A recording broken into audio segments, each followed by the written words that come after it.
Bula, and good afternoon, everyone. The ambassador, government representatives, NGOs, CSOs, our virtual colleagues joining online. We appreciate your presence this afternoon. And welcome to the Metro event space. I know for many of you, this was a new name, but yep, here we are. So to start off with our event proper, the French Embassy in Fiji takes pride in partnership with the Ocean Eco Alliance and the Sustainable Ocean Alliance Pacific Hub to organize the Blue Talanoa Session, a collaborative and inclusive dialogue. This event reflects our dedication to safeguarding the oceans in the face of environmental and climate challenges. Aligned with the assessment of advancements towards the 2030 Agenda and Sustainable Development Goal 14, SDG 14 rather, this initiative aims to further and improve endeavors in ocean protection. It takes into account the outcomes of the significant events such as CBD COP15 and the successful conclusion of BBNJ negotiations. I would also like to extend our heartfelt appreciation to Vivid Media photographers and cinematographers for their generous sponsorship of our event in terms of the video coverage today, and for their invaluable contribution to the success of today's session. Their dedication and commitment are evident in the high-quality work they have consistently delivered, and we are particularly grateful for their assistance in creating a captivating video highlight of our event, which we will later share through the French Embassy in Fiji. And again, this overall Blue Talanoa collaboration not only enhances the overall experience of the participants, but also solidifies the positive impact of everyone's involvement in showcasing the work that we do in the ocean space, especially being present here in the Pacific. And with that, I would like to take a pause here and let His Excellency, the French Ambassador to Fiji, Kiribati, Nauru, Tonga, and Tuvalu, to introduce us to today's session. Over to you, Ambassador. Good afternoon. I'll be very brief to try to preserve the spirit of Talanoa Session. Just I would say a few words. So it's really an honor to stand before such a diverse and distinguished audience here at the Blue Talanoa event. A special thanks goes to Komal Narayan, who is the 2022 recipient of the Simone Weil Award, for moderating this discussion today. Also, our heartfelt gratitude to Danyan Singh of Sustainable Ocean Alliance for his invaluable assistance on oceanic matters since our arrival. France, a leading maritime actor, is steadfast in its commitment to ocean conservation. This commitment was galvanized at the One Ocean Summit, which took place in Brest, France in 2022, setting the stage for France to host the third United Nations Conference for the Ocean in June 2025 in Nice. What is our goal? To spark a global mobilization for ocean protection, paralleling the fervor of the COP21 climate accord. This ambitious endeavor calls for urgent action, enhanced scientific understanding, and the collaboration of all stakeholders, including economic and financial actors. Looking ahead, France envisions a year-long focus on maritime affairs. French President declared that 2025 would be the year of the sea, and that year of the sea will span across our territories, both coastal and inland, igniting a nationwide dialogue about our seas. At the international level, we aim to elevate the ambition of the UN Ocean Conference. The Nice Ocean Action Plan will be a cornerstone of this event, combining political declarations, voluntary commitments, and high-level panel conclusions into a potent force for change. These efforts will bolster ongoing multilateral processes, amplify funding for sustainable ocean use, and advance oceanic scientific knowledge. Every one of us here play a pivotal role in turning these visions into reality. Every one of us is a vital link in this global effort. Whether it is advancing the BBNG agreements, Biodiversity Beyond National Jurisdiction Agreement, advocating for transparent and inclusive consultation process, or highlight the specific challenges faced by the Pacific Island countries, our collective effort is crucial. Remember, even the ocean's vastness starts with single drops. As we set sail towards UNOC 2025 in Nice, let's remember that our journey is not just about preserving a resource, but safeguarding a legacy. It's peppered with challenges, but as they say, smooth seas never made skilled sailors. Together, let's navigate these waters with courage, commitment, and a shared vision for a healthier and more sustainable ocean.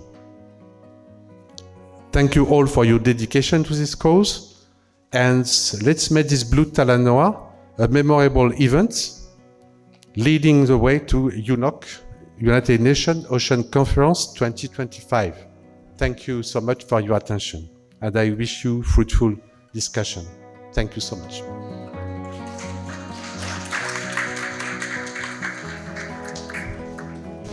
Thank you so much, Ambassador, for the words and for the introduction. And I know that all of us here in the room are pretty excited about the Blue Talanoa. And just to let the new set of audience know that we were having a Youth Ocean Conference workshop in this space since yesterday.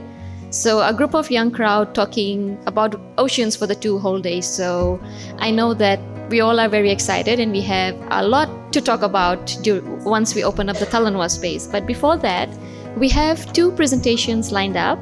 And with that, I would like to introduce our first presenter, Dr. Elodie, who is an anthropologist working for the French National Research Institute for Sustainable Development and based in Montpellier, France.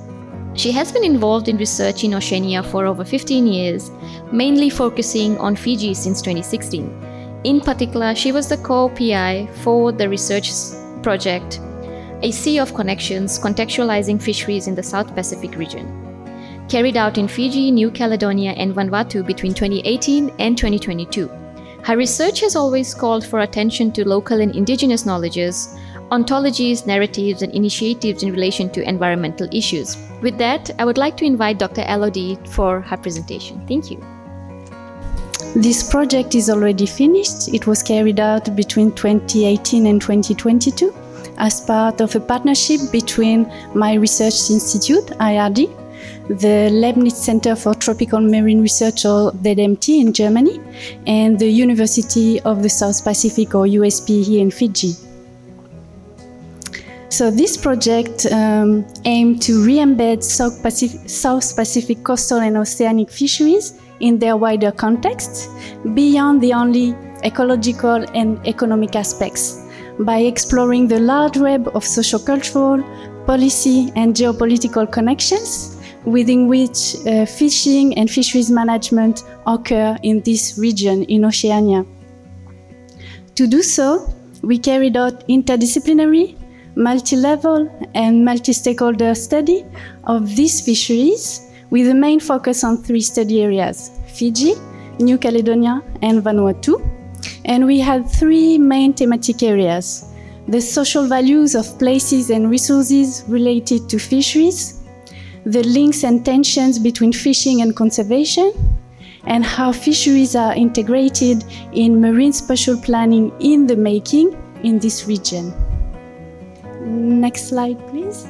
So like I said, this project is already finished, but because of the COVID-19 pandemic and other issues, we had to postpone the crucial phase of findings dissemination to this year, to 2023, and I'm one of the representatives of the team.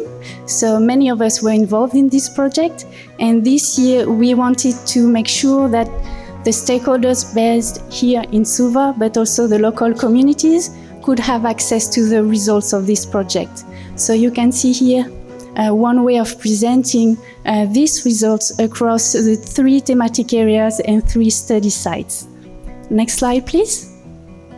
So today I will focus only on 3 main aspects because my time is limited. Next slide, please. Thank you. So over the last 3 decades, a rush for space and resources happened in the Pacific Ocean. This rush involved the Pacific Island countries and territories as well as external partners, driven by 3 main intersecting motivations: the exploitation of marine resources, especially tuna, oil, and deep-sea minerals, the protection of marine biodiversity, and the mitigation of the effects of climate change, and the establishment of sovereignties over marine spaces. And next slide, please. So in this context, the team showed that the Pacific Ocean can be conceptualized as an ocean frontier, that is, as a set of marine spaces that are seen as separate, out of human reach, ungoverned or undergoverned, and as such which may be enrolled or protected from the expansion of market and extractive relations. And we showed that this oceanic frontier reveals an ongoing tension between ocean grabbing and ocean commoning. What do we call ocean grabbing and ocean commoning? Ocean grabbing refers to the dispossession or appropriation of access, use, or control to ocean space and resources from prior resource users, right holders, or inhabitants, whereas the term commoning stresses the processual dimension of the practices and policies of claim, creation, and maintenance of oceanic commons. And we could show that what appears as ocean commoning on one level, one scale, and for some stakeholders, can also be experienced as an ocean grabbing on another scale and for other stakeholders. For example, for a same MPA, that can be seen as a form of ocean commoning for the conservation NGOs that promoted its creation and that considers its impacts on national, regional, or global biodiversity.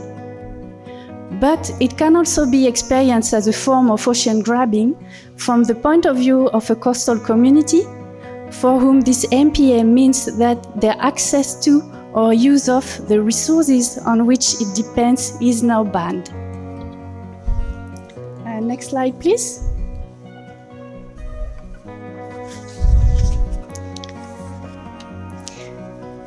In the Pacific, in Oceania, people have designed alternatives to MPAs. At the turn of the 21st century, a renaissance of community-based marine resource management happened in this region. For example, people design LMMAs, or locally managed marine areas, and tambu areas. So an LMMA is an area of nearshore waters and coastal resources that is largely or wholly managed at a local level by the coastal communities and their partners. Fiji is known for having developed a country network very early on, which has then inspired replication across the Pacific Ocean and even beyond. And the tambu areas are sometimes within LMMAs and sometimes not, and they are small-scale marine closures which are designed and managed by local communities, generally with a year-round fishing ban, but with temporary openings for community functions. So that's only 2 examples of the alternatives to MPAs that are designed by the communities and for the communities in Oceania. Next slide, please. These tools are often today integrated into reach-to-reef to ocean approaches to environmental management. These kind of approaches take into account the impacts of land uses on reef health and also reflect the Itoke view of a healthy Vanua. So just to give you a brief example, on the island of Vidia in the Lau group, a long way before the Lau Seascape initiative started, the communities on the island started their own unique reach-to-reef approach. based on a combination of a network of 5 tambu areas, one for each village, and also an island-level organic certification, meaning that there is a ban on chemicals and burning for all farmers on the island. And people can see the benefits of this reach-to-reef approach on their reefs, but also on their land and on their own communities. Next slide, please. My third point is about the often forgotten voices of women and children. In Fiji, the Itoke women contribute significantly to household food security and livelihoods through their small-scale fishing activities, including the harvesting of seafood such as seashells and seaweeds. But there is still today a need to ensure that these women and their contributions are made more visible and better acknowledged. As part of SOC Pacific, we try to contribute to this in 2 different but complementary ways. On Kandavu, at the district level, the team carried out a quantitative assessment of women's contribution to both commercial and subsistence fishing and gleaning activities.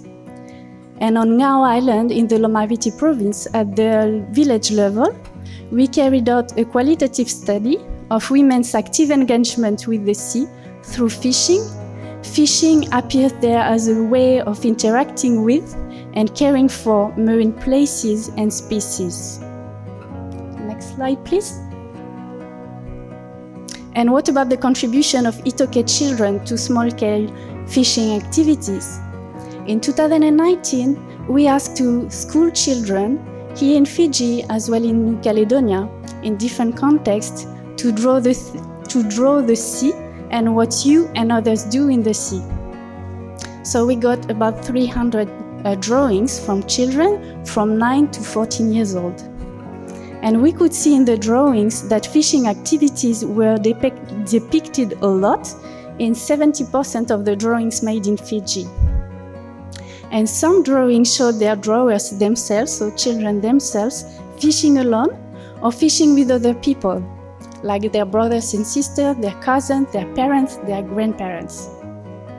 So this study confirms that at least some children engaged in fishing from an early age here in Fiji, often accompanied by relatives or friends.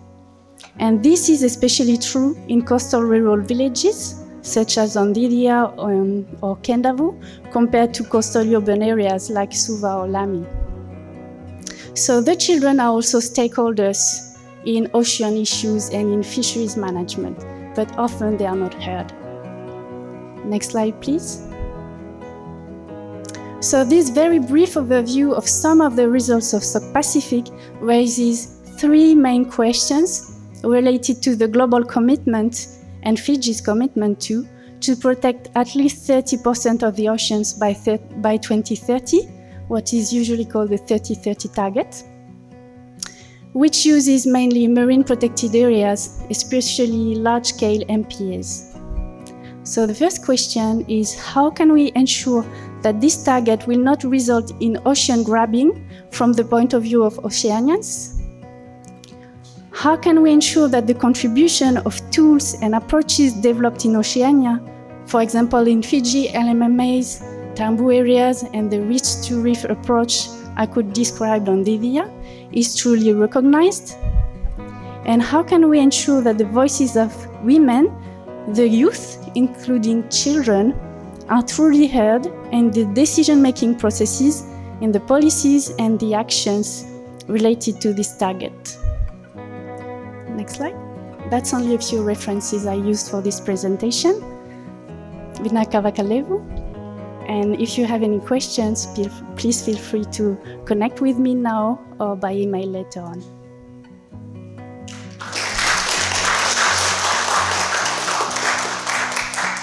Thank you so much, Dr. Elodie, for the presentation. And I guess one of the things we wanted to highlight through your presentation was, talking about oceans from the Pacific perspective, the importance that it has on the lives of people, and the 2 drawings that you showed to the audience, drawn by the kids in New Caledonia and Fiji, I think, that sort of gave a very good pictorial representation of what we mean when we talk about the ocean in the Pacific, right? So thank you so much for that. And with that, I would like for us to move on to our next presenter, Mr. Gregor, who graduated in 2019 from the University of Toulon, France, with a master's degree in physical oceanography. And he is currently working with the Pacific community. So over to you. Thank you. Hello, everyone.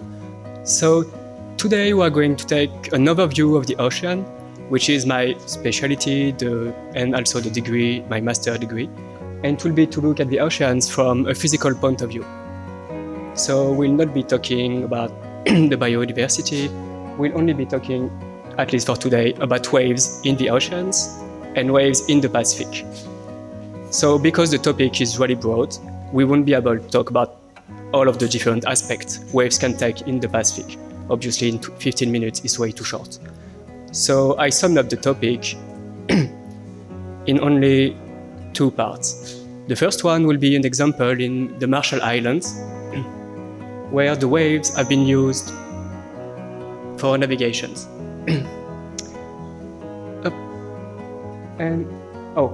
My bad. Yeah, that worked too. So, first of all, if we are talking about waves in the oceans, too close. Oh, okay. If we are talking about the waves, we have to know waves are generated by the wind. And they are generated when the wind is blowing over large surface in the oceans. So I'm not talking about just a few kilometers, but a few hundreds or a few thousands of kilometers. So this is the length of the fetch in this picture. At the beginning, the sea is going to be really confused and it's really choppy because the wave is just blowing and the wind is blowing and the waves are not, how to say it, they are not organized yet. This is the beginning when you see the ripples which are still choppy, and these are the wind waves. As the waves are propagating and accumulating the energy from the wind, they will transform to what we call a fully developed sea. So at this time, all of the waves are still propagating in more or less the same direction, but they are still really choppy. And in the end, these waves are transforming to what we call swells. And the swell is the main component of the waves, and this is what we are going to talk about mainly. Can you switch this? Yep. So this is a fully developed sea, and that's what I mean by choppy. You can see the foam, you can see the whitecaps. So we can't really say anything just by looking at the picture, but this is before the sea and before the waves are going to transform into swells. And this is swell. That's why I'm thinking about when I say the wave field is already developed. And all of the waves are traveling and propagating in more or less the same direction and more or less at the same speed. Now, obviously, if we're only talking about waves, we can start by looking at the scale of the Pacific and what is happening in the Pacific.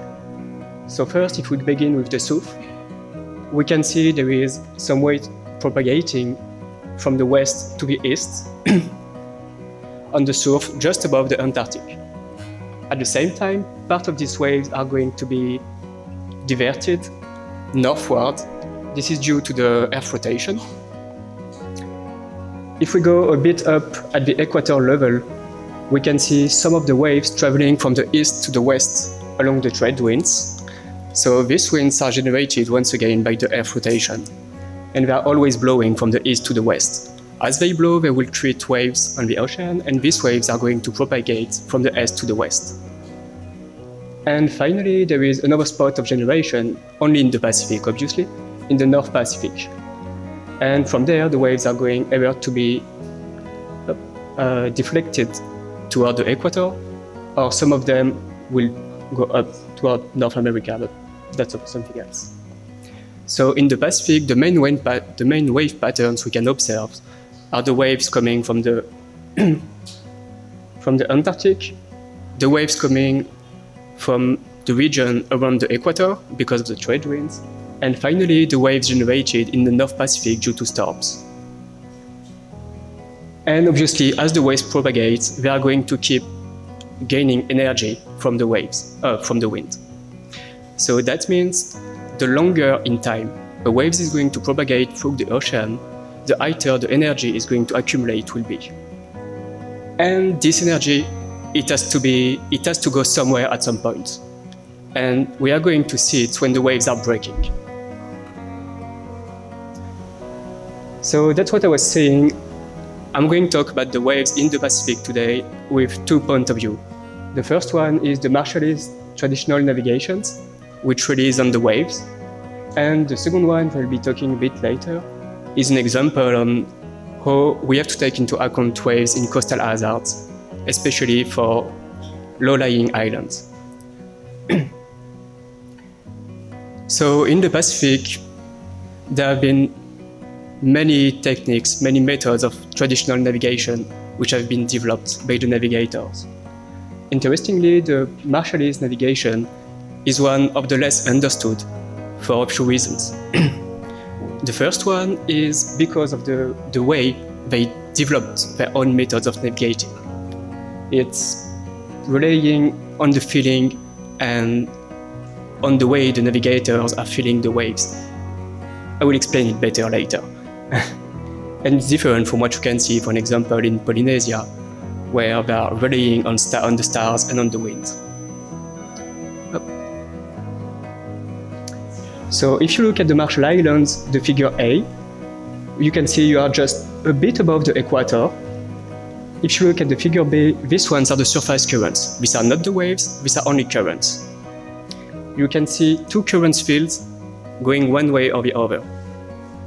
The red one will be the countercurrent, equatorial countercurrent, and the other one will be a current going from the east to the west. And the Marshall Islands are located more or less at the junctions between both of these currents. This also creates another challenge for them to be able to navigate. And the figure C, as you can see, this will be the main swell's directions. So the directions from where the waves are coming. First of all, we can see there is a seasonal pattern. So this pattern, once again, is due to seasonality. There are many events like this. We can talk about El Nino, which has a seasonality of around 10 years. But for this one, it is an annual seasonality. But most of the waves are all coming from the east and traveling toward the west. And this is the basis for the Marshallese navigation. So in the Marshallese navigations, there are two main concepts which has been developed. I will only say the English names because I'm absolutely not fluent in Marshallese and I don't want to destroy the language. So the navigation signs, they are based on the wave patterns surrounding the islands, meaning the waves are propagating, they are being influenced by both the islands and the bathymetry, and they are going to create some patterns which we can observe. So they extend seaward from any atoll or islands and can be detected by a navigator. So I'm not talking about an instrument, I'm not talking about a satellite, I'm talking about a navigator, up to 40 kilometers away from the shoreline. To give you a comparison, if you were on a boat and you are looking for an island, with your eyes, you can only see this island 20 kilometers away. So they are able to detect the islands more than 20 kilometers from what they can see.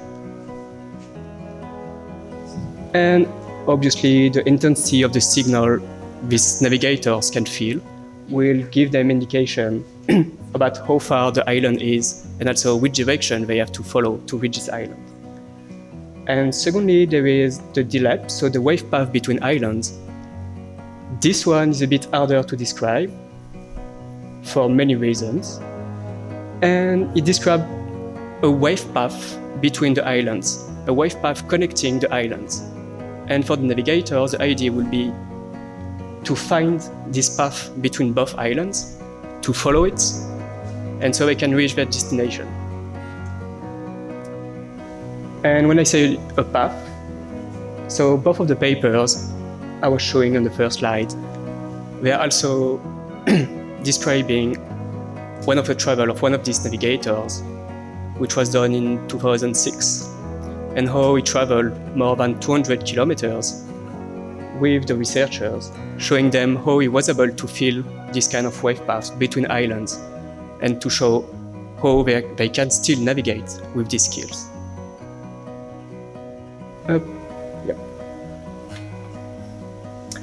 So first, the navigation signs. If we are looking at an island with the swell coming from the east, so from the right, the swells are going to propagate and they are going to kind of like wrap around the island. This is due to change in bathymetry. I will show you some pictures later and it will be a bit easier to understand. So behind the island, in the leeward, on the lee side of the island, there is the Nikin coast, so it's basically the waves wrapping around the island and their paths, the way they are traveling, are going to cross. And this is going to give you a wave field which is really choppy, with waves coming both from the northeast and from the southwest, and both of them meeting together. So for a navigator, he will be able to find and to identify this wave field by feeling the way his canoe is moving. On the other side, there is the Cajun Project, which goes both to the northeast and to the southeast, which is, we can understand it as the delimitation of the orange area, and the Juke in Okme. And in the orange area, it will be the part of the waves which will be reflected by the islands. So basically, the waves are going to propagate, and because they meet an island, most of the energy is going to be absorbed by the breaking, and a small part of the energy will be reflected back to the direction from where the waves come from. This one is a bit tricky. Can you also? So if we are to look at first a satellite picture, this is an island in my Marshall Islands. We can see the Nitin Coast, which is just on the left of the island. The resolution is not super good, but we can see the crest of the waves which are wrapping around the island, and the field is becoming choppy, and the wave paths are crossing each other. And if we are to look at the model, so the second figure, the black lines you can see are the main directions the waves are propagating. And you can see it a bit more clearly. At the same time, the color is mainly the wave 8. So obviously you can see there is a big wave 8 before the island. Just after the island, there is no waves because they didn't have enough time to be generated. And then later on, as the waves wrap around the island, they are going to form this kind of pattern.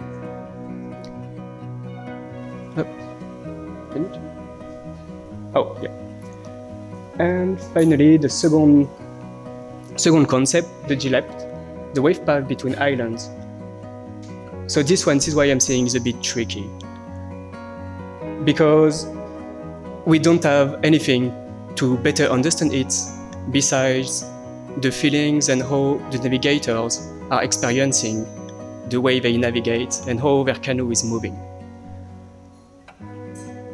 But the way they describe it is how two swells coming from two opposite directions are meeting each other, and how they are going to create a line linking two islands, and following this kind of line, this kind of path, so following the bulge, the node, they can link one island to another. So why is it interesting? Because all of these figures comes from the two papers which were shown at the beginning, and the goal of one of these papers was to link traditional knowledge in the Marshall Islands with actual science and see how can we relate traditional knowledge with the current knowledge we have in science and physical oceanography. Because most of this process are things we understand. For an example, on the previous slides, we're able to see the waves wrapping around the islands and the different crests. The interesting thing is with the actual science, we are not able to explain all of these phenomena. The only one we're able to explain was the phenomenon just on the lee of the islands, where the waves are meeting each other.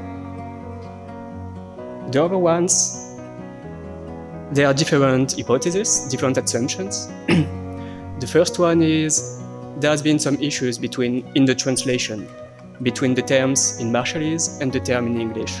So it could lead to a misinterpretation of the original concept. This is an explanation. A second explanation, which is also possible, is a lack of sensibility from the instruments we are using to measure the waves. Because, for example, this DLEP, during the survey, they are not able to pick it up. But at the same time, the people on the boat accompanying the navigator were able to feel it. So there are many questions we can ask.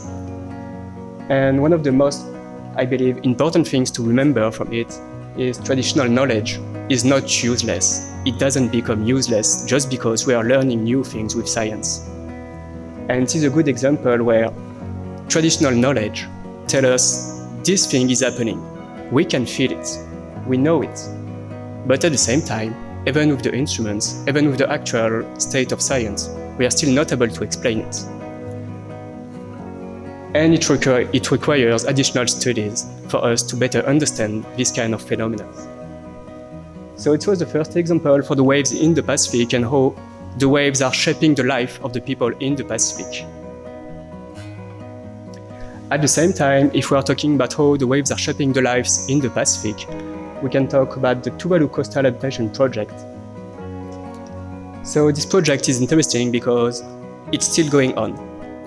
The goal of the project is to strengthen the resilience in Tuvalu to coastal hazards. So I'm not only talking about inundations, floodings, but also questions about shoreline changes. So how the shoreline is moving because of climate change, because of time. Also, if we are talking about floodings, how many buildings will be impacted? How high the flood will be? This is the kind of questions the TCAP project is trying to answer. Yep, it's fine. So just as a reminder, because I will be using a few concepts, if we are talking about sea level, we have the mean sea level, which is pretty much the average between the high tide and the low tide. This one is pretty easy. There is the mean sea level anomaly. This one is a bit more complex, but you can understand it as everything that shouldn't happen most of the time. So it can be ENSO, so El Niño, El Niña, which will influence the water level. It can be because there is a storm, so the pressure in there will be a high pressure front in the atmosphere, pushing down the sea surface at some point, which will decrease the mean water level. There will be the tides, the storm surge, which are close to the mean sea level anomaly. The wave setup. The wave setup is when the waves are breaking, they are going to release all of the water and the energy. And you can see, for example, this one is for an atoll reef, an atoll with a reef. And sometimes you can see how in between the land and the reef, the water level is higher than past the reef. And this is due to the wave setup. And finally, the wave run-up, which is basically how far and how high the water will go on land. And this one is the one we are looking for, because if there is a flood, it will be the term we are using. Yep.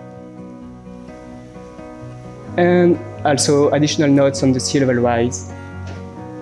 Obviously, we can understand part of the sea level rise. So it will be the short time series we can see on the left in blue, so in Fiji and Tuvalu. We can see there is a trend, small trend showing it's increasing. And then there are the different projections. So these projections are calculated and estimated based on different scenarios. I just gave you a few of scenarios, so very low emissions, where we can keep the warming to 1.5 Celsius degree in 2100. So it implies a net zero CO2 car emissions by the middle of the century, low emissions, which will stay below 2 degrees, and which also implies a net zero CO2 emissions, intermediate emissions, until the very high emissions, where we are not doing anything, and we are relying more and more on fossil fuel.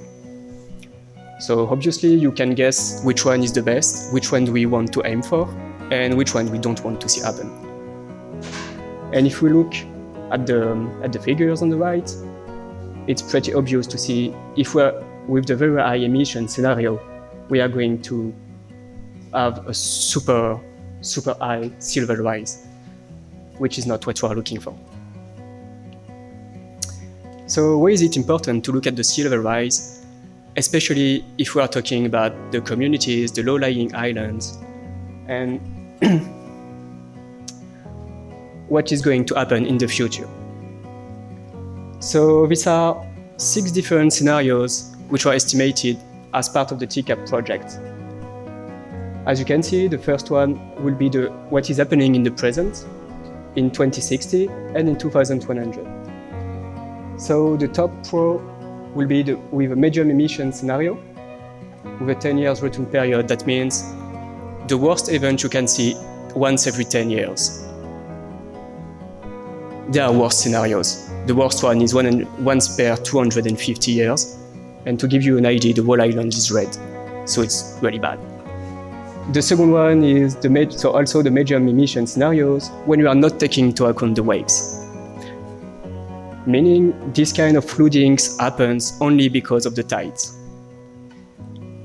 It can happen at every high tide. And lastly, the legend on the right, I had to crop it because otherwise it didn't fit the window. This is the water level on land given in meters. So as you can see, if we are only looking in the present, obviously with waves, we can see the flooding will be there will be more floodings than if we're not taking into account the waves. That's why you have to take them into account. And at the same time, we can see with the ongoing of time, with the sea level rise and with the climate change, it's going worse and worse. So it doesn't mean we can't do anything, but it means we have to take it into account and we have to think about what will be the future policies, how the countries will cope with these kind of issues, and how are they going to apply this knowledge they can gain to be better prepared for the future. And lastly, this is just to give you a difference and a comparison between what will happen between a medium emission scenario and a very high emission scenario. So by 2100, you can see this is the Funafuti Lagoon. I didn't say it, but this is the southeast of Funafuti Lagoon in Tuvalu. You can see most of this part of land is totally flooded, and it's getting worse and worse. So by year, and also if we are to increase the emissions. So this is pretty much the message I wanted to pass. The waves in the Pacific and all over the world, but especially in the Pacific, especially for the low-lying islands, there are many challenges we have and you have mainly to tackle. And be it the climate change, the sea level rise, the intensifying of tropical cyclones, the questions about the biodiversity, the coral bleaching, because we also have to take them into account for this kind of provision and this kind of forecast. All of these questions have to be addressed, and hopefully solutions will be able to find solutions, and hopefully we'll not have this kind of scenarios happening, because no one wants to have 2 meters of water in their house. No one wants to see the place they are living getting flooded year per year. And also, I hope it can give us an overview of the ocean not only as a place full of resources, not only a place where we can go and surf, not only a place for us to go doing scuba diving, but also a place which is moving, a place where many things are happening all the time, and we have to understand and better understand these processes for us to be better prepared for the future.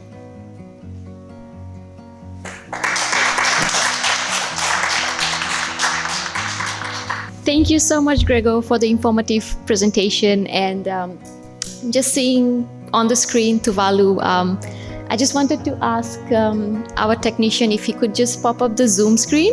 And we have a small watch party that we organized in Tuvalu as well. So we have a group of young people and government representatives who are seated in Tuvalu right now joining in live. So Taloa, if you could just switch on your video for a moment and wave the ambassador and the audience here.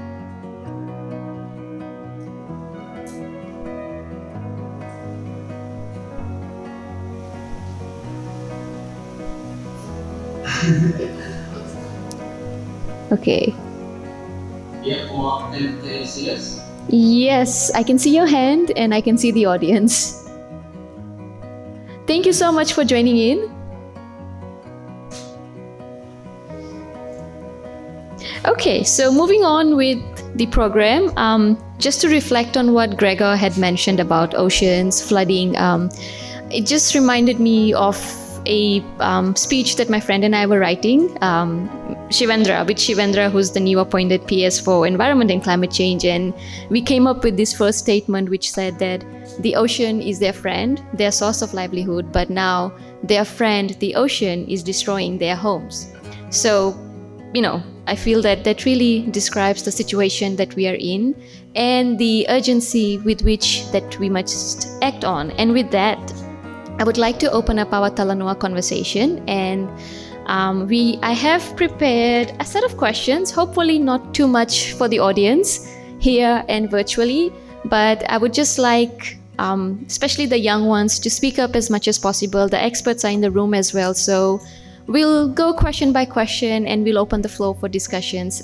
With that, I guess, the whole focus is around the upcoming UN Oceans Conference that will be hosted in 2025 and how the Pacific can really, really contribute to it. The current negotiations, highlighting the issues that we're facing and how the 5 countries that we're looking at today can really contribute their ideas and, move forward as a Pacific as a whole, So the first set of conversations that we would like for us to have would be around the preparation and success of the event itself, or rather the UN Oceans Conference. And with that, we would like to know about how can countries such as Fiji, Kiribati, Nauru, Tonga, and Tuvalu be able to contribute to the preparation and the success of the 3rd UN Oceans Conference, and in what ways can we leverage our geographical locations, natural resources, and maritime expertise to be able to enhance the conference outcomes? I feel that I should give our virtual audience a chance to contribute first. So with that, maybe if we have Tuvalu, Tonga, Kiribati, Nauru online, please feel free to speak up. You can unmute yourself. Tell us your name, your organization, and which country you're representing. And we'll be taking notes as well in terms of what information you have to share with us. Thank you. I know our youth group have been working very hard since yesterday, so you might have a lot to talk about. Just to bring us to the UNOC 2025, that's what I could see this afternoon in the presentation is very interesting, because it means that we have a lot to learn from local communities first, and then also from the past, the knowledge of these navigators. And it brings us to the 3rd pillar of the UNOC conference, which is how to strengthen the knowledge about the ocean, and how we can try to develop more science about the ocean. And it's very interesting because it shows that we can have some very concrete nature-based solution to try to address, for example, the rise of the sea level, and there are some action which are being taken. And France is doing so with the Kiwa initiative. There are 2 other pillars, just to mention, so 3 pillars, but 2 other pillars. The first one is how it's possible to push forward some multilateral processes, like I mentioned BBNG and ban on plastic, for example, plastic pollution, that kind of things, biodiversity and so on, and how it's possible to mobilize and to increase funding about the ocean. So these are the three pillars that France and Costa Rica, who are co-chairing that conference, would like to push forward. And our ambition is to try to reach an ocean compact, and with some really concrete outcomes. We really would like to have the ambition to have some concrete result from that conference, some concrete commitment from different participants. And when I saw the example of Tuvalu, where I went earlier this year, it showed that obviously Pacific Island countries, they have specific challenges, but they have also some specific positions, specific proposal that they can also put on the table there in Nice in 2025. So I think really it's very important for all Pacific Island countries to be actively part of this preparatory process until June 2025. Thank you so much. Thank you so much, Ambassador. Thank you for the presentation. Also, I introduce myself. I'm Guilherme Castellon. I'm completing some studies with the University of Malta. The work I would looked at, I think quite very interesting, is the togetherness of the Pacific towards the event that is coming up. But there's a schism that exists in terms of the position of the countries on deep sea mining. I think there's an opportunity really to have an inform for the countries really. And I think there's an opportunity there for France in particular, for the Oceans Conference, to have a really meaningful contribution for the Pacific because of the challenges in terms of the private sector that is out there. So there can be some sort of a dialogue, because this is something that the civil society is pushing along, but there's very less traction in terms of the countries. So I think this is something, the opportunity that France can take, in particular with Nauru as part of the area of that comes under the embassy in Seoul. Thank you so much. For SOA itself, I think one of our greatest movements, and I did talk about it on the first day, one of our greatest movements in our organizations on a global level, that is in about more than 150 countries, is saying no to deep sea mining. We were actually the first youth organization to be invited to be observers for ISA meetings that recently took place. And we will be part of the upcoming meetings as well. And I think from our global survey as well, from a youth perspective, there's more than 95% of people that have said no to deep sea mining. But when we talk about deep sea mining, I think what is the private sectors and governments, there's certain governments as well, whose stance is more from an economic perspective, is that we need resources, we need funds or money to build schools, to run hospitals. So now their eyes sort of shift from the terrestrial ecosystems to the depths of the ocean, which haven't been explored yet. We do not know the total potential that's there in terms of ecological or ecosystem services. So I think that more scientific research needs to be done in order to understand the deep sea ecosystem. So that's where we need funds, we need experts, and not just experts from other countries, but experts coming in, training our local people so they become more independent. They're able to do that research themselves. And more awareness needs to be raised.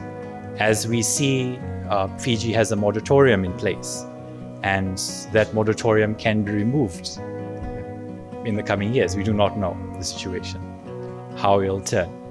So more awareness needs to be raised in Pacific Islands specifically about what is deep sea mining, how is it going to be done, the potentials that it will bring, and what are some of the side effects. Because once those deep sea ecosystems, which have been constant or stagnant for billions of years, are damaged, we do not know the ripple impacts that it will have on coastal fisheries, for example. Many of our villages, many of our coastal communities depend so much on fisheries. If you look at Kiribati, the overall land area is very small, and they depend so much on the fisheries sector for either daily income or daily subsistence. So if those areas are degraded, then where do they turn to? So some things to sort of think about when we're talking about deep sea mining. Thank you. Thank you, Daniel. I think we have a question in the room. Please, go ahead. Just around the potential impacts of deep sea mining, we have an idea of what the potential impacts would be because there isn't a year that goes by without some sort of tailings dam leak from terrestrial mining sites. And there was a very useful slide early on in the presentations around ocean grabbing and the ocean commons. There is no way to engage in deep sea mining without it being ocean grabbing. It has spillover impacts that cannot be controlled. And I get that there is a conversation around the economics of this. We're not properly exploring the economics of resource recovery. Like we talk about the waste streams that are released into our marine environment. Until every single economy is able to properly capture 100% of the waste they're creating, why are we even discussing virgin extraction of resources from the seafloor? And it's very interesting looking at the situation with Nauru, where they don't have agricultural productivity over 10 out of the 12 districts because of the ramifications of phosphate mining. So lessons learned is a phrase that we use at a lot of workshops. It would be nice to see that taken forward. I would like to say also thank you very much for your presentation, Gregor. There was, I've been working with the Marshallese government on their REBELIP, their stick chart, the transport decarbonization roadmap. And I think it's really important to point out the attunement and specificity of Marshallese navigators beyond the capacity of our instruments. When your entire ontological framework is based off of altitude no higher than that sign, the attunement to the specificity and changes of the waves, it's beyond what we're able to properly understand and articulate in a multilingual environment and presentation. So that was wonderful. Thank you very much for highlighting those things. Thank you very much for putting this together. Thank you. Sorry, if I may ask, can we have your name and organization, please? I'm Andrew Irvin. I'm with the Climate Futures Initiative. I'm doing a PhD at University of Melbourne. I was with IUCN here for years and then USB for years. Staying involved. Thanks. Thank you so much.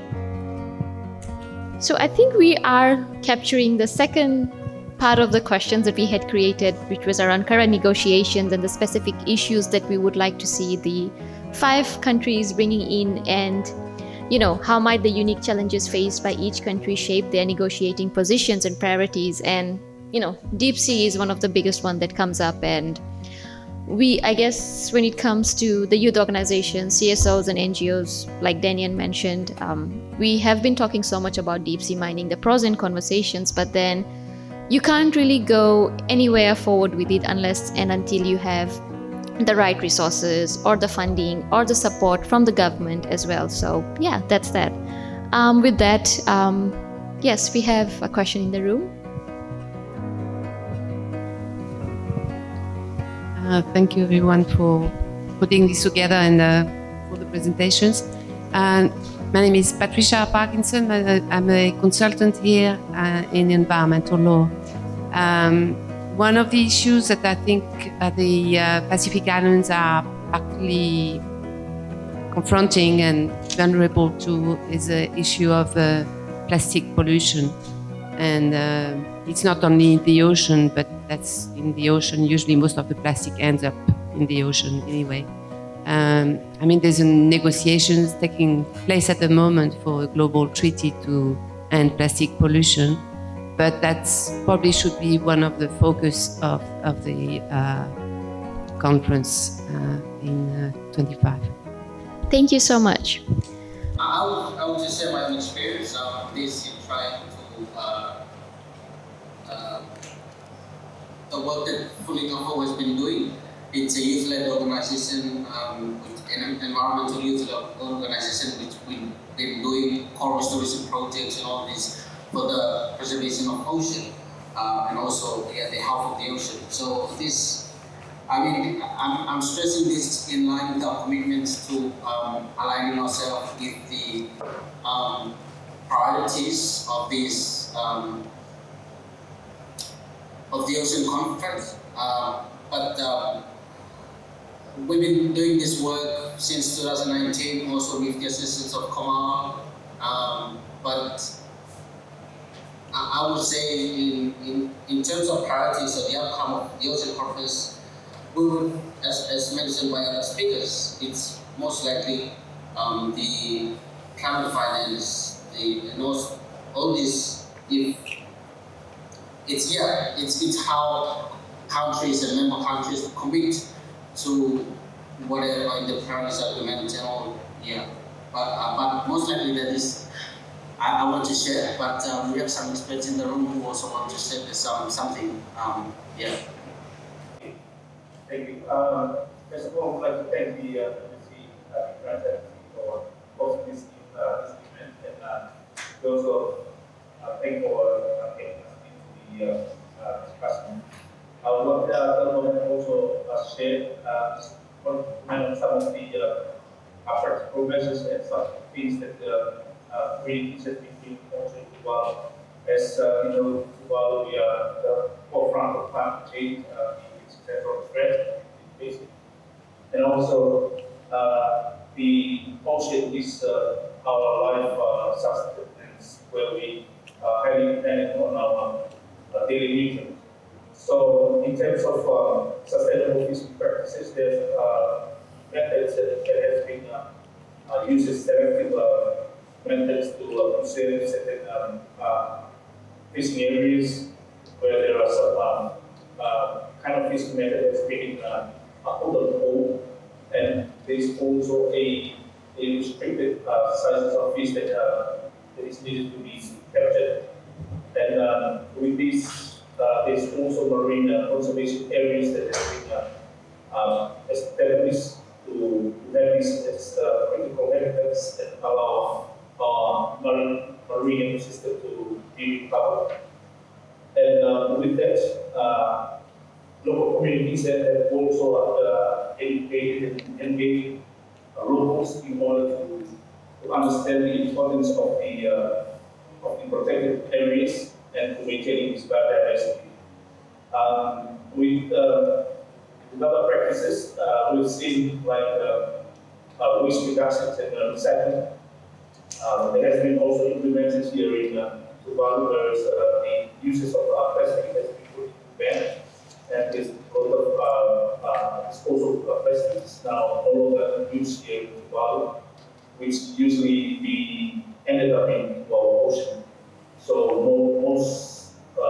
more uses paper packets. So to avoid the plastics from being polluted and ended up into the ocean. Additional to that, awareness and also putting children into engagement on the importance of this, as our primary school student has also involved in one of their activities in visiting the conservation areas as a stream for them to collect rubbish that they can find on the area. So in not only educating the children about the importance of this, but also to engage them with these activities. That is one of the community education awareness that has brought productive results for children to be able to maintain that as they grow up. And one of the things that is very important that Tuvalu still advocating on is on the global actions of climate change to reduce the effects of these emissions, the capping of emissions, that we know that how vulnerable this can be to our ocean, not only with sea level rise, but also acidification, and also the extreme weather that we at times experience that. But for sea level rise, we experience that on a monthly basis when we see our spring flights on the outrider. And also this mentioned before by the law with the coral restorations, protection of our corals. And we still are looking more onto the collaborations of our different countries on our international organization to address these transboundary issues that can affect our ocean and also affect the livelihoods of people in our Pacific countries. And also, as mentioned, also in the discussions about deep sea mining, that is one of the most concern for the world, also in the case of the irreversible impact that can happen on the effects of deep sea mining, and we don't want to also be having those impact into our ocean that will decline the supply of the sustainable fishing industry here in the Pacific as a whole. And also, it is a good thing to look into advocate this and to support effective policies with the government and to enforce this to protect our oceans and our marine biodiversity, so that we can have this illegal fishing and other activities or harmful activities that can be very harmful and bring negative impact for our marine environment. That's the contribution that I wanted to add on to the work. We also have teachers here present in the room. They want to add their contribution on to our discussion. Thank you so much. We really appreciate your contribution. So moving on, I'll move on to the next set of questions, just keeping in mind, our timing as well. So we have talked about the preparation, success, the current negotiations, and we have also highlighted some of the specific issues that we would like to be on the agenda, during the Oceans Conference that we would love to see presented on or talked about. So the next set of questions we have are around the coalition and mobilization. So rather, which coalitions could the different countries mobilize to advocate for their ocean-related concerns? And how can these countries collaborate with other nations and stakeholders to be able to amplify our voices and be able to influence global ocean policies?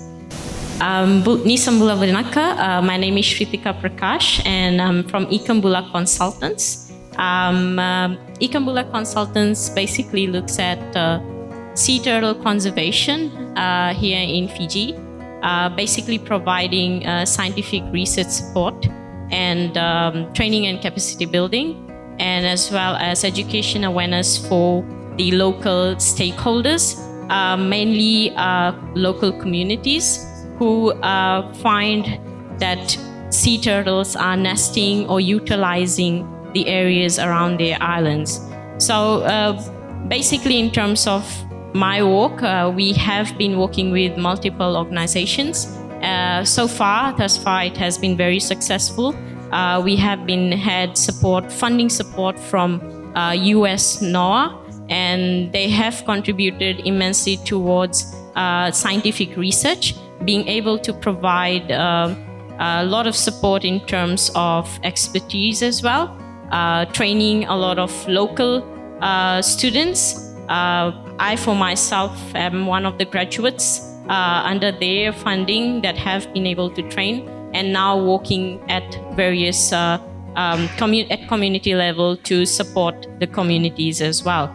So in terms of coalitions, a lot of CSOs and government organizations are particularly very important. So at the moment, what we are trying to do is accelerate the component of research, because these findings actually provide baselines to drive the current policies. And at the moment in Fiji, we have got a regulation that protects sea turtles, and there are multiple acts that are in place for other endangered species as well.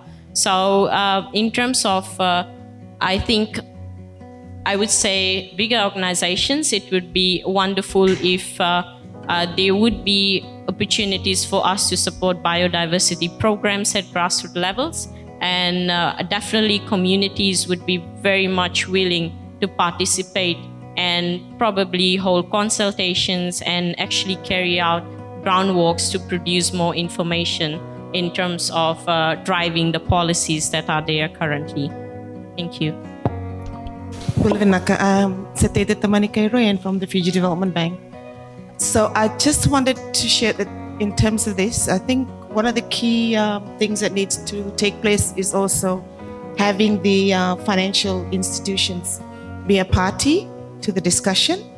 And that would include both development banks and commercial banks.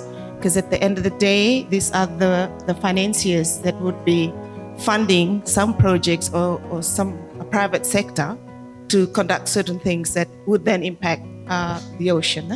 So from the Fiji Development Bank side, and I think our sister DFIs in the region, we are actually having a lot of discussion around how do we actually green or blue the decision making that we make. So we look at including environment, social safeguards and governance in the credit decision making that we do, so that at the end of the day, we are responsible enough in terms of being able to make decision on how we finance private sector, for example. So I feel that we need to have a lot more consultation and discussion. That involves the financial sector in each country. And from the Development Bank's perspective, we are very much doing a lot of discussion in this space. I thought I would like to share that with everyone. And thank you, Komal, for arranging all this. Thank you so much, Sataita. I was actually looking at you while Shritika was talking, thinking that we should get the finance people talking. So thank you for that. Just a few things in terms of a finance facility, because the problem at the moment is in terms of climate finance getting mixed up with ocean finance. Yeah. So if the initiative comes out from the UN Oceans that there's a separate facility, and then there's some innovation. So for example, we're talking about conservation. The communities, they'll need some kind of economic system to help them. So either they're going to be some nature-based solutions or ecosystem services. So there may be a formula, and that can be something that the high level in the UN Oceans Conference that can come out with some very meaningful things to communities. By the way, thank you for this excellent symposium this afternoon. Yeah. Thank you so much for sharing that. Daniel and I were just standing here, and the moment you mentioned climate finance versus ocean finance, we have so many specific funds that are, being set up or talked about. So maybe something like a Pacific Oceans Fund or something that's very exclusive just when we talk about oceans. So thank you so much for that. I also realized that we have colleagues joining in from Kiribati as well. So please, if you would like to add on to the conversation and contribute, you're most welcome to unmute yourself and share your intervention with us. Thank you. Okay, we have a question in the comment in the room. Yes, Shritika. Yeah, just adding on to that, the one thing that we usually highlight is working with social scientists. And given the pressure on fishing due to so many impacts of climate change and such as coral bleaching and other things that are in line, we do encourage having social scientists being able to work with us to come with alternate livelihoods so that they are able to get income, but at the same time, they are able to protect their natural resources and manage them equally as well. So that's one of the areas I think working together with social scientists will help us a lot to identify these particular areas as well. Thank you. Another question, just a comment on ensuring that there's a proper representation of traditional knowledge from the Pacific, because it's something that's quite specific and that the Pacific Islands can really contribute to. So ensure that there are representatives that can afford to be part of the conference. I think that would be, and maybe a particular section in the conference program for traditional knowledge.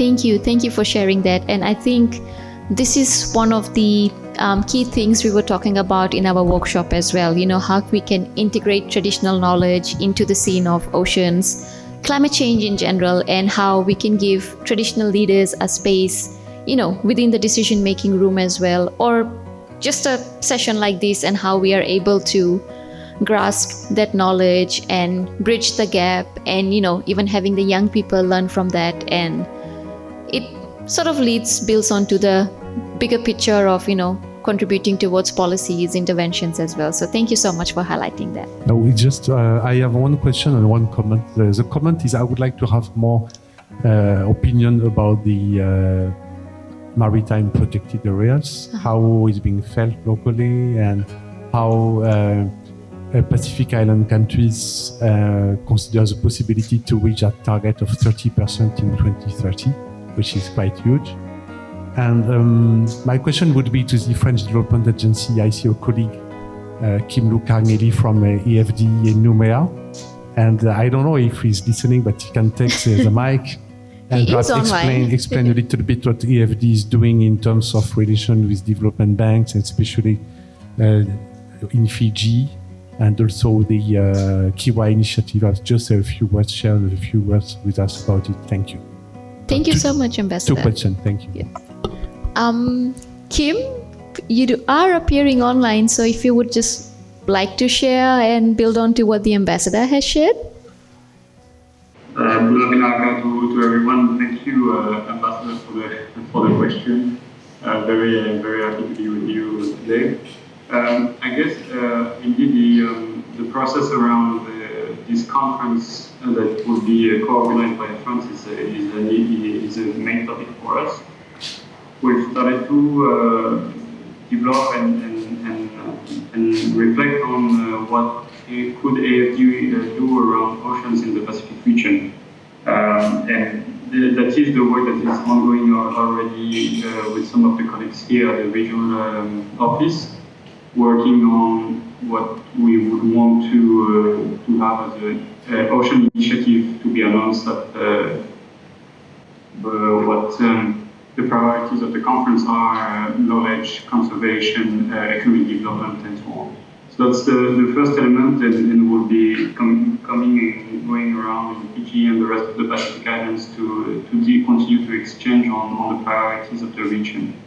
The second element is also put forward what we already have been doing, and the Ambassador mentioned the project that were financed through the Kiwa initiative, and that's also an element that we want to promote. The work that's done by the initiative on coastal fisheries management involving women in Micronesia or other restoration of mangroves in Fiji. So those projects that are online on the Kiwa initiative website are already ongoing, and we'll put that forward.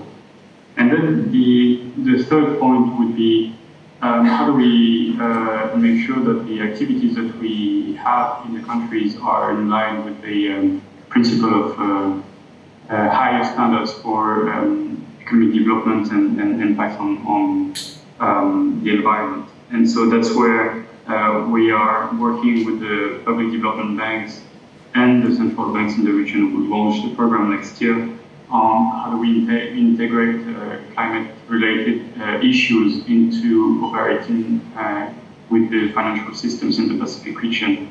Developing a set of framework for the banks to be able to operate, to make sure that the finance that exists in the financial markets is directed towards green and blue projects, and that is done with high standards, the highest possible. And that work has been conducted in other places around the world and in Europe, and AFD as a public development bank, we have had to go through that process as well. So we wanted to make sure that we can share the lessons learned with the rest of our fellow public development banks in the Pacific region.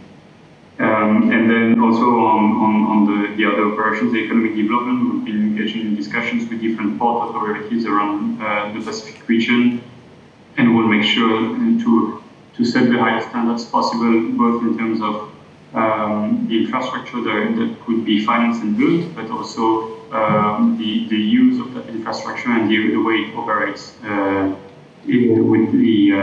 within its environments. So those are the couple of thinking process that we've been developing within AFD. The last point I wanted to share with you is that I do agree with what some colleagues mentioned about the convening role of France in pushing forward priorities from the Pacific region. And that's also something we would be keen to support. And so we're discussing with the Pacific Island Forum to see how could we facilitate this interaction between the Pacific Islands leaders and negotiators with France and its diplomatic and technical apparatus, but also the rest of the international community. So this is a work in progress, but those are the couple of elements on which we will be working on towards UNOC 2025. Thank you. Thank you so much, Kim. Andrew, please go ahead. The topic of finance came up here, and I was just reflecting on this statement that Thomas Piketty made to Kim Stanley Robinson around the lack of focus on taxation in Ministry for the Future.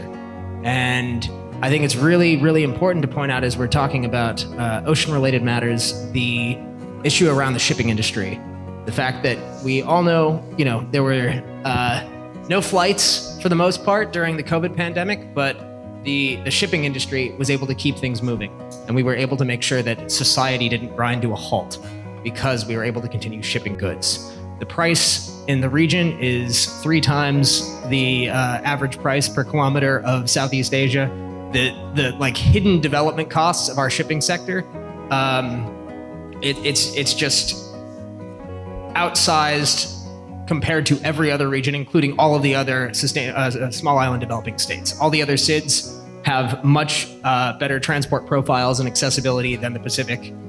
And I think it's very important to point out the efforts made by the Marshallese and Solomon Islands in the IMO to establish a greenhouse gas levy starting at $100 per ton of greenhouse gas emissions. And it's also incredibly important from the partnership side for France and the rest of the EU. They proposed an emissions trading scheme within the EU. So if you want to trade with the EU, half of that money then just goes back to the EU. So the EU set up a counter proposal that would undermine the position that would fund the global south that was proposed by the Pacific. This is an incredibly important sticking point, and we've been making steady progress year after year towards getting a tax on carbon on the shipping industry. They pay less than 0.5% as an industry in terms of tax. They're the closest thing we have to a free market, and they're free riding. They're emitting close to 3% of the world's emissions, and they're not paying any taxes. So when we talk about finance, when we talk about what the Green Climate Fund was meant to be populating to the tune of $100 billion a year from the Annex 1 countries, this is a mechanism that the Pacific has proposed to get us there. And that's the kind of support we need from the rest of the global community. So, very, very important step towards actually financing all of the research we've been talking about. And we haven't had the conversation around blue carbon and the fact that the Pacific, on a per capita basis, is generating a big chunk of the world's air. And in terms of selling long on the fact that we need to maintain these ecosystem services, we need to maintain our algae beds, we need to maintain our seagrass, our mangroves, to continue providing that, we should be able to leverage that for finance for the transition that needs to take place now based off of maintaining those ecosystem outputs for the decades to come. Thanks. I'm keen on any other thoughts on how we can structure these mechanisms, but there are a whole lot of different taxation mechanisms that we have not been able to explore properly. Thank you. Thank you so much, Andrew, for bringing that up. And I think with that, the conversation, whatever, what all Kim talked about, what Ambassador mentioned, we have little bit touched on, what sort of meetings or forums that we're looking at when we talk about advancing ambitious agenda for ocean conservation and sustainable use in the Pacific Island nations. And, it was mentioned how we should be talking with the Pacific Island leaders and how these leaders are able to influence policies, agendas, and then how the different countries can actively participate in and contribute to such meetings and be able to drive positive change. We have also been talking about the shipping industry. So we're also looking at maritime sector information in terms of maybe we can talk a bit more about it, looking at the maritime sector, like Andrew has talked about. So, sort of looking at what the current state of the maritime sector in Fiji, Kiribati, Nauru, Tonga, and Tuvalu are, concerning marine and coastal biodiversity, economic, and the industrial interest.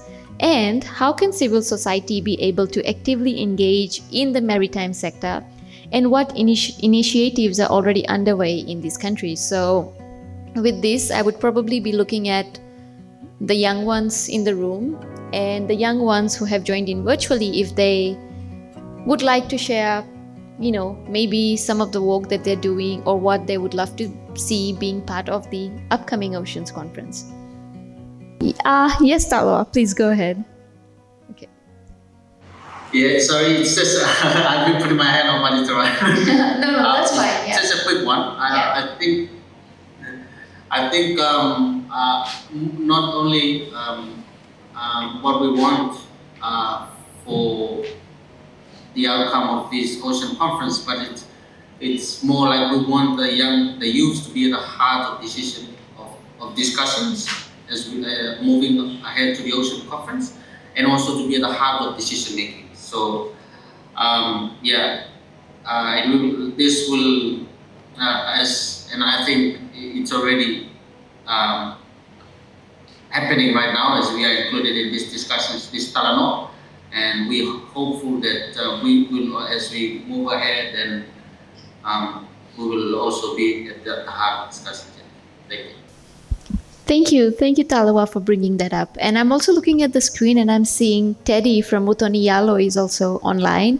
And perhaps, Teddy, you might want to share the work that Utoniyalo has been doing, or, talking a bit more about the maritime sector from your perspective.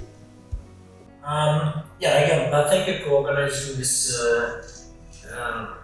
Talanoa. I think it was great. I really loved the presentation by Mr. Sayed from STC, and I'm hoping I can reach out to him to connect him with our traditional navigators as well. From the Utoniyalo Trust, again, I think as a voyaging society, I think when engaging in the ocean maritime space, we are always the forgotten people, so to speak. But I'm seeing more engagement, with the Utoniyalo Trust as a voyaging society, and I'm glad that studies of traditional knowledge are also included in the work of traditional navigation. I thank you again for inviting us to this space. We definitely are very keen to continue engaging in this Blue Talanoa sessions. We look forward to engagement with the French Embassy, directly very soon. Hopefully very soon when we do get that your sale underway. Thank you again. Thank you so much, Teddy. Anyone else in the room who would like to share? Yes, Shritika. Well, I'll just talk on behalf of my colleagues. They're very shy right now, so they're pointing to all these points they have written. So one of them they have pointed out is data availability. And I guess when we are all working together, we love to see some results.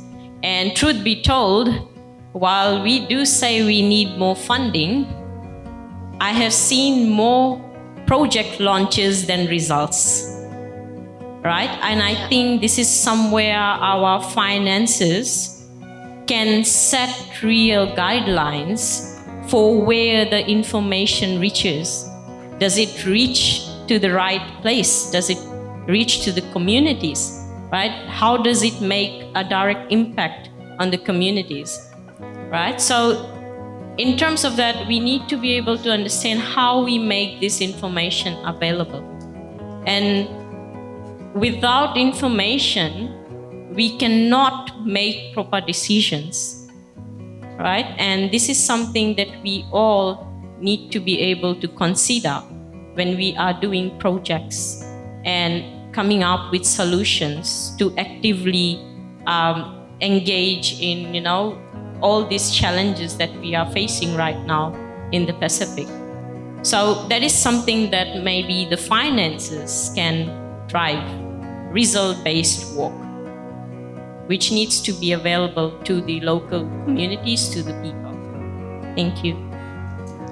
Thank you so much, Ritika, for sharing that. And I think you have highlighted something very crucial here, bridging that gap. So when we talk about knowledge, there's so much scientific knowledge available, academic knowledge available, traditional and indigenous knowledge available, but there's no one platform that really, connects all these levels of information and how we can access this information. Often, it's only when you realize that you're doing your research on something like a very specific issue and you want to get different perspectives, that's when you realize that it's very limited or very specific. And especially here in the Pacific, there's tons and tons of projects, researches being done, but where are the results or where are the outcomes?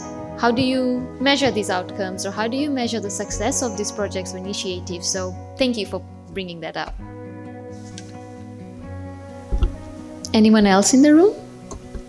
Our virtual audience? Yes, Teddy. Yeah, go ahead. Sorry. I just want to reiterate what Shritika is saying, and I thank her for bringing that up, because that's something that we've been discussing a lot, not only at the Blue Talanoa Trust where I volunteer, but in a full-time position at the University of South Pacific Institute of Applied Sciences, is how do we move beyond the baselines? Because everybody who's coming to do research seems to be having to start off with baselines again, even though we know research and data are available out there. And again, I think Talanoa needs to be focused around how do we collect this data, who is going to be responsible for putting it together. Again, and also, we need to also address the issue of researchers not wanting to share or not agreeing to share data. I think that's equally as important. And I think the biggest stumbling block to the sharing of data and making data available is people willing or unwilling to share data. Thank you so much, Teddy. Daniel? Thank you so much. I would like to echo what Shritika just mentioned about data collection, but data collection also, that means including local people in the data collection process. That means data collection itself should not be done in isolation, where researchers just come in, just collect data and they disappear for 5, 6 years and they return back and they publish. But data collection including people, and then once they either publish or have their data analyzed, they come back to the community and they say that, yes, this is the maps that we've created. For example, this is where you'll find hotspots for turtles, hotspots for seagrasses, for example. These are the areas you should be either looking after, or these are the areas that we should be conserving, and so on. And that data should be translated into something that is easy and not something that is too scientific and then nobody gets to understand what's happening. So that is something that's really important now for the Pacific Islands, because there's so much research that's happening, and I echo again, but what's happening to that research? The data is locked away in some vault somewhere, or it's published in some very high-ranked journals and it's not open access, or it's just in a technical report somewhere in a particular organization's website, which hardly anybody downloads. Yeah. So if I may, especially on the topic about data, there are many questions we can ask, but at least one we have taken into account, it is the question of data management. Many organizations do not have any data management systems. And by this, I mean the data is just somewhere in a cloud. No one knows where it is because they did their project. The project has been going on for a few years. The data has been used, and then the one in charge of the project leaves or starts another project, and we don't know where the data is. But this kind of issue has to be settled internally by the organizations. For an example, if we take the SPC, the last part of the presentation on Tuvalu. So all of the maps I used, all of the data I used to make these maps can be found on internet. You just have to use a few keywords like TCAP, inundation maps, and you will be able to find the website where all of these data are stored and are kept. At the same time, we also have some issues, especially when we start talking about scientific topics, where the data you collect on site is not the data you are going to use. You need to process this data. You need to input it, to feed it into models, and then you need to analyze the results from these models. And many times, we also need to have a capacity building step for the countries, for them to be able to use this data, which are not the data which has been collected, but the data which has been produced by the models. Because if no one is able to use it, even if we want to share it, there will be no point. Yeah. So that's why there are multiple steps we have to take into account. Not only data collection and not only making the data available, but also do the countries have the capacity to use this data and to use this data mainly and to understand this data.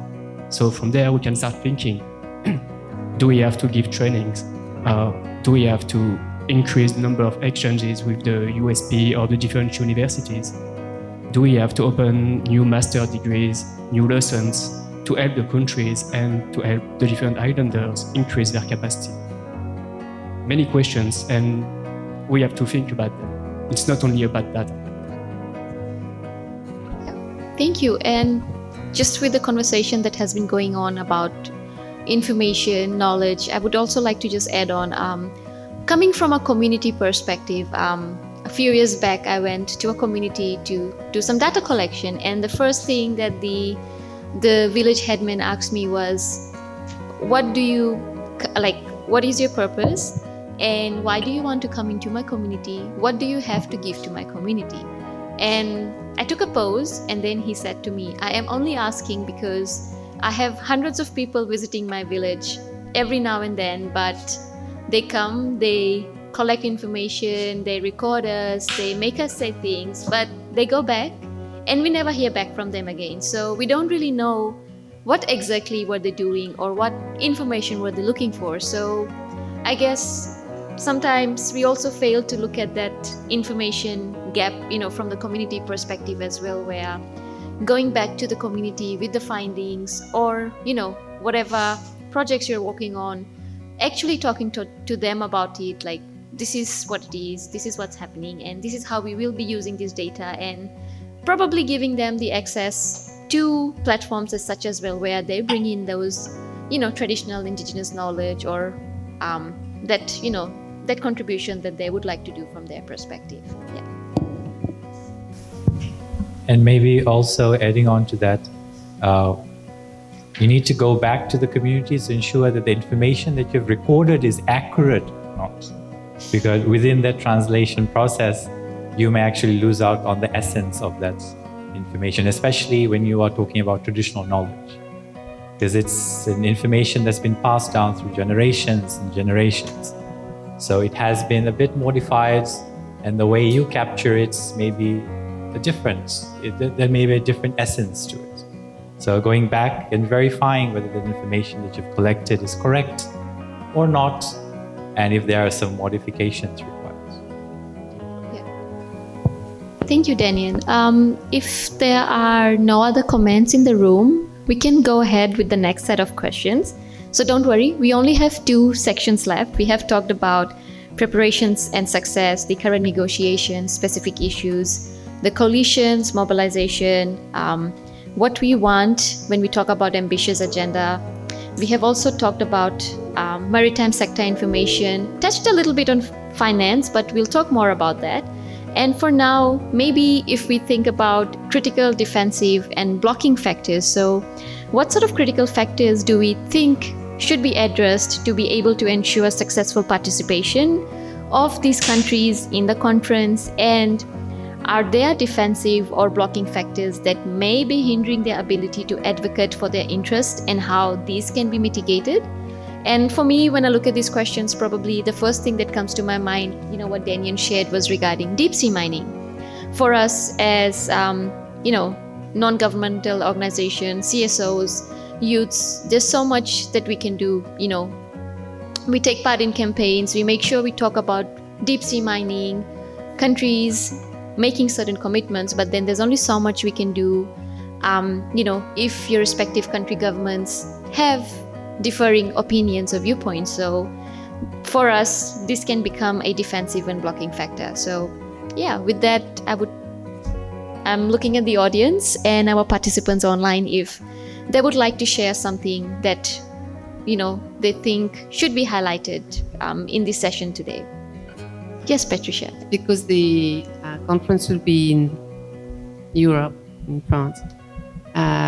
One of the problems being in the Pacific a lot of the time with a lot of events happening is that we're on the other side of the time zone, which makes it very difficult to participate in particular in the preparatory meetings and all that, because it's all set in European time, and it's very difficult to ask, people, officials, or even civil society people to actually be up at 1 o'clock between 1 and 3 a.m. to participate in a preparatory meeting. So that's something that, there's no real solution to that.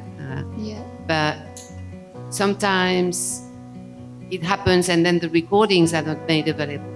So at least if you can't be there in person, that there's access to the recording is very important for people on the wrong side of the time zones. Something to think about and possible solutions to that. Thank you, Patricia. And I think even for physical participation for us from here in the Pacific, traveling to Europe, it's always very time consuming and it's quite expensive as well. So you can't really have a good representation of, youths, CSOs, academias, or government officials to be able to be there present physically. And also, I think one of the things that I'm just talking a little bit more about from the perspective of young people rather.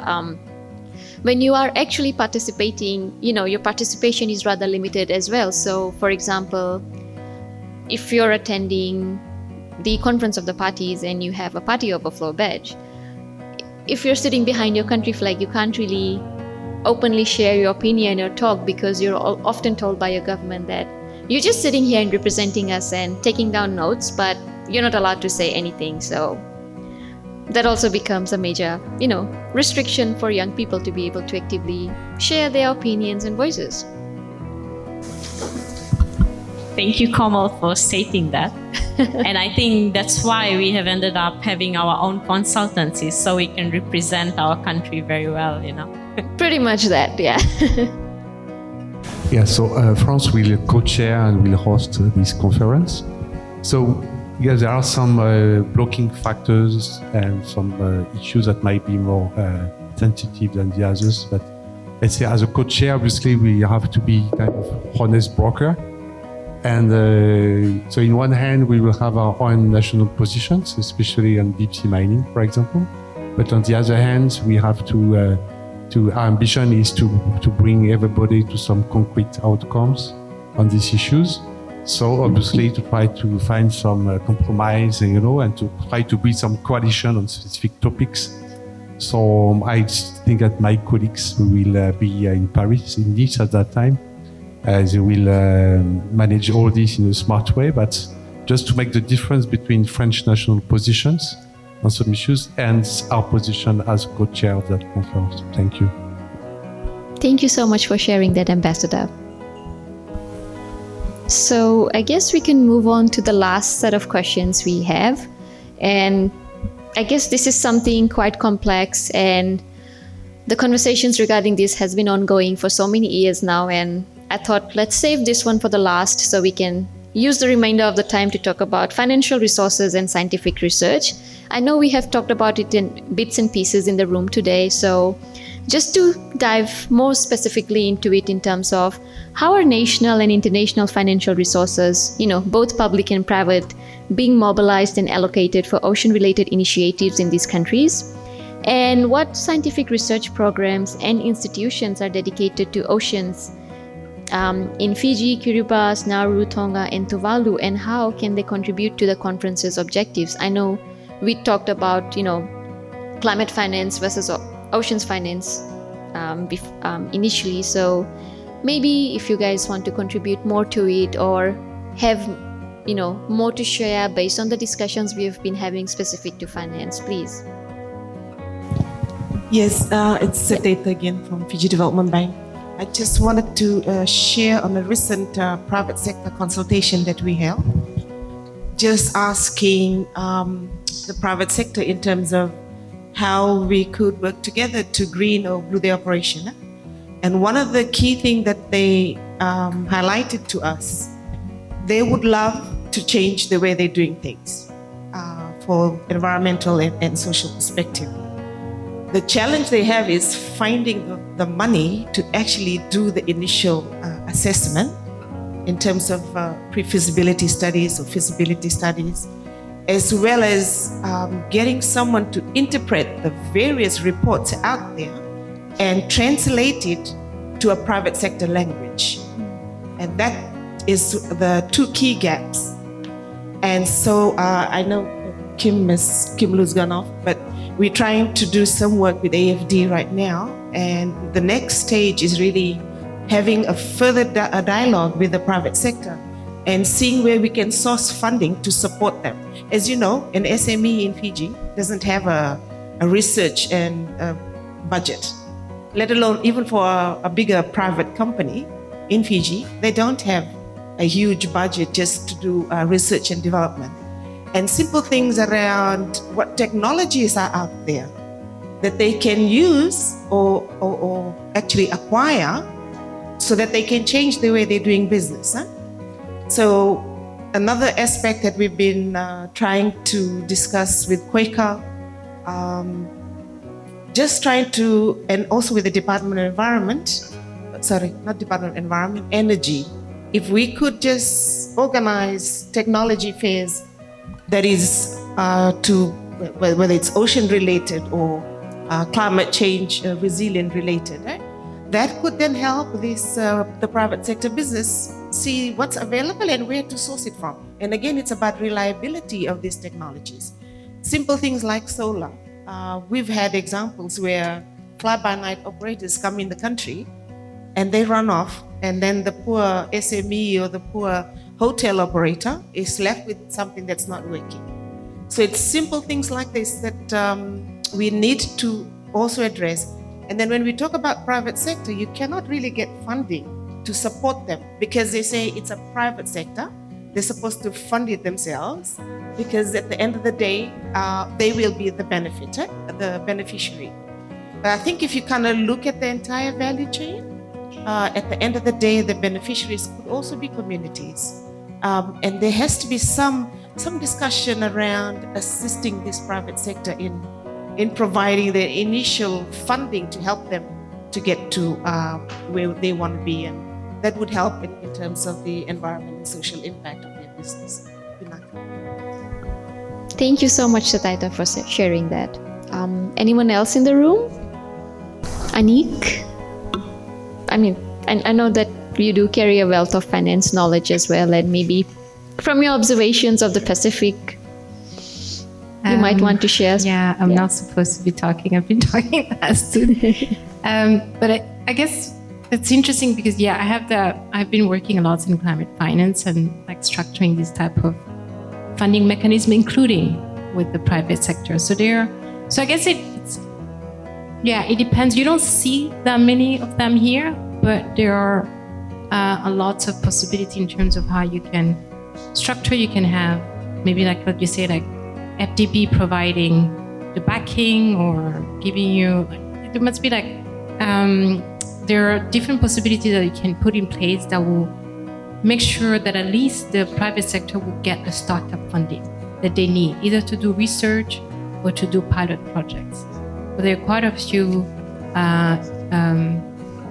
There are like test models that have been used in Africa, in Asia, but they could be replicated here. It's not. It's more like getting the right stakeholders together, all the way to the communities. Because sometimes you have all these climate finance, especially GCF, and the impression from the community is that it always stays there. How do you bring it? I think it's more the consortium that you put together, and I think. It doesn't make sense that it stays there. So somehow we need to be able, and it was interesting actually the last 2 days discussing with the youth, because lots of them have these social entrepreneurs, lots of these initiatives happening that they're ready to be scaled. But now I think it's more like we're trying to discuss is there a way to consolidate, aggregate all these initiatives to a point of making it more bankable? I think it's more like getting to these discussions and see what is working, what can we put together? Because you're the bank, so like a tiny initiative coming to them will be like, not interesting. But if we have either regional initiatives or some young people here in Fiji getting together and come up with a larger concept that can actually reach scale, then all of a sudden it becomes interesting for the banks. So I think, so there are quite a few ways to structure that. Well, I think I'll just add on to what has been discussed in terms of finance being, provided to government organizations, NGOs, and so forth. And I think that is something that we need to look into as well, because not all private sectors are there for profit only. They are there to make an impact in terms of the community they serve within the area they are based in. And I think for me, it was far more easier to register a private business than a NGO, right? That was number one difficulty that we face, in this type of arenas. And then on top of that, majority of the funding you come across, they'll say NGO and government organizations. Hardly you come across private sectors being funded. So I decided to, I still need to do the type of work I need to do. So one of the solutions I work with, just work with different stakeholders within. So currently I work with a charity organization. I work directly with the communities so that they are able to get funding where I'm able to still support with the expertise that I have. But that is somewhere we can definitely look into how our finances can think about, maybe do a background check on this organization. Maybe the things that they have done, the projects they have been doing, how they impact. And that is something that can be discussed and included in this type of funding opportunities that are available. So that is probably what I would say in terms of funding that is available. We can really think about ways how we can make it available for different people as well. Thank you, Shritika. And I think also just adding a little bit to the conversation, when we talk about providing financial resources, be it, to NGOs, CSOs, to smaller organizations, often, funders or donors, they come in with a set of objectives and a set of expectations, right? So if you are saying that you want to provide funding support to a small-scale organization, you're looking at a very, very small organization here in the Pacific with maybe maximum 5 people or less than 5 people who are also working at a community level. So, funding is limited. They might not have the expertise. So, you would also want to think of ways of how you can strengthen the the financial capacity of the different levels of organizations that you want to work with, while at the same time providing them with the funding support so that you can see them grow as well over time. One short comment about the private sector. So I think that a lot of companies are interested in working more in Pacific Island countries, especially to accompany them on the energy transition. But one important point is they need a legal framework and a good energy policy defined and implemented by the different governments. And especially, for example, to move more on the solar energy, they need some appropriate legal guidelines on what could be a PPA, what could PPA, power purchase agreement. It means that the private sectors, they are ready to engage, provided that they get obviously some profit, which is their main purpose as a private company, obviously. So I think some signals from the governments are obviously expected also. Thank you. Thank you so much, Ambassador, for sharing that. Maybe we'll give, yes, Patricia. It's not about finance, but just something that I thought hasn't been mentioned is the human rights. And I think that's also should be, front and center at the Ocean Conference. Probably not only the right to a clean and healthy environment, which only recently has been recognized as a fundamental human rights by the UN General Assembly, but I'm not sure to what extent the conference would cover, shipping. We mentioned shipping before. What the conditions of the people working in the shipping industry? There's a lot of evidence of serious breaches of human rights in that field. So I'm not sure if the conference would be able to address this aspect, but generally human rights should be there. Thank you for that, Patricia. Yes, please go ahead. Hello everyone, my name is Ashnita and I'm from the Fiji National University. So I'm not that involved in NGOs and all this policy development, but I like to share some of my ideas. And the first idea is that when the NGOs get their fundings and they go to do projects, rural areas, maritime, and we look at everything, but we also have to know the communities, and the communities change. The dynamics of the communities change. There are so many also social, economic problems there.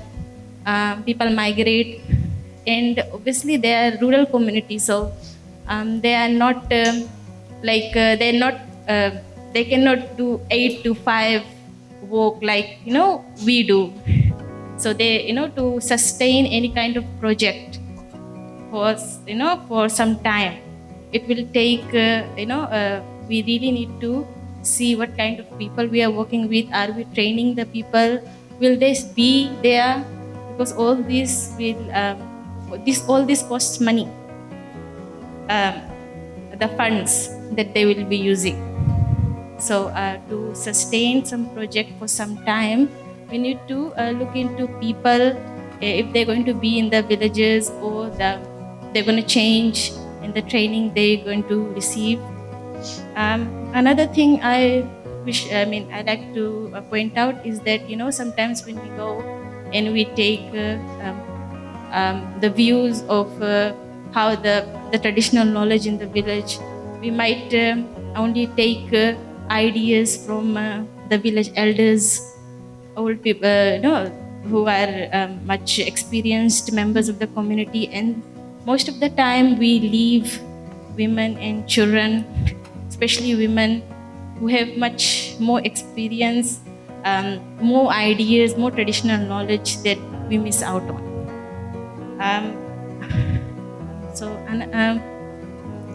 There was one more point that I wanted to add. This was regarding plastic pollution. Not the single-use plastic, but the plastic. Now, what we have, I have experienced throughout my life is that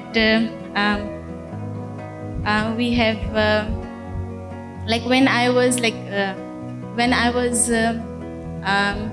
I remember in my household before I think when my mother was young, she bought one plastic container, and we usually store our our flour and everything there. And every single day we open it, we use it, and it still is there, and we still use it. What I'm trying to say is that before 10 years, 20 years back, the quality of plastics that used to come to Fiji used to last a long time. So people don't go every day and buy plastic. We have that container for around 20 years now. We don't need to buy. But now the type of plastic and the items which is plastic made and it is coming to Fiji, it's very cheap. We can use it just once, twice. It be like a plastic bowl, so plastic bins or anything. It breaks. So we have to throw. So we have to keep buying, keep throwing, and it increases the plastic pollution. So maybe we have to look into that as well. So that's all I wanted to say. Thank you. Thank you. Thank you so much for sharing that.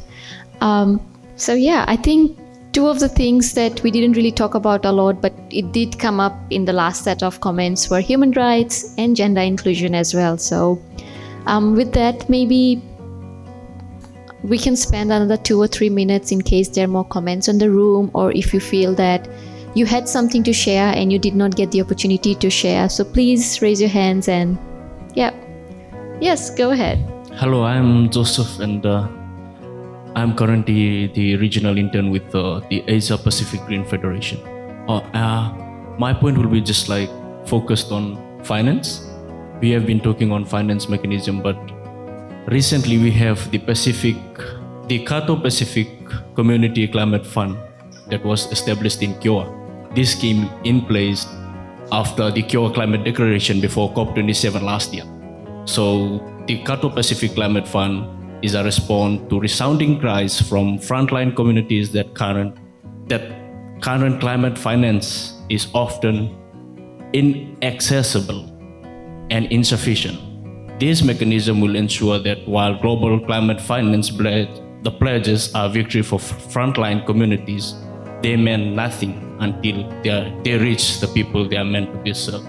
So it is made in such a way that the funding actually reaches the communities. Not only that, but it has a ways that it will overlook, monitor, and manage how those funds are used in terms of projects, research work. So this is for the Pacific communities. And I do believe this is another key point that we have, and it will be taken up in COP28 and maybe for the Ocean Conference if possible. Thank you. Thank you so much for that. I think everyone is done talking. We have been talking a lot for the past 2 hours or so, but thank you so much for taking out your time and for being present here today and for supporting us, supporting the French Embassy in collecting this information and being proactive in their approach in ensuring that all of our voices throughout the Pacific are heard and represented when the UN Ocean Conference eventually does take place. So thank you so much, Ambassador, for giving us the space to do so. And with that, this is a wrap, and we have refreshments and drinks at the back, so please feel free to help yourselves. And if you would like to share anything more, or if you have any questions, you're more than welcome to reach out to our team in the room, and we'll be here to collect or take notes from the conversations as well. Thank you.